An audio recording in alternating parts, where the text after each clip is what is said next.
بسم اللہ الرحمن الرحیم۔ السلام علیکم۔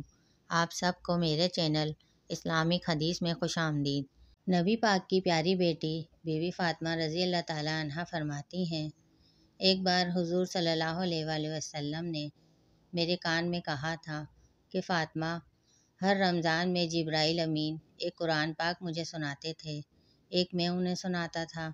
اس سال جبرائیل نے 2 سنائے ہیں۔ فاطمہ، مجھے لگتا ہے تیرے باپ کے جانے کا وقت آ گیا ہے، اب میری رخصتی ہے۔ مصیبت آئے تو صبر کرنا، مشکل پڑے تو حوصلہ کرنا، اپنے آپ کو اپنے رب کریم کی سپرد رکھنا۔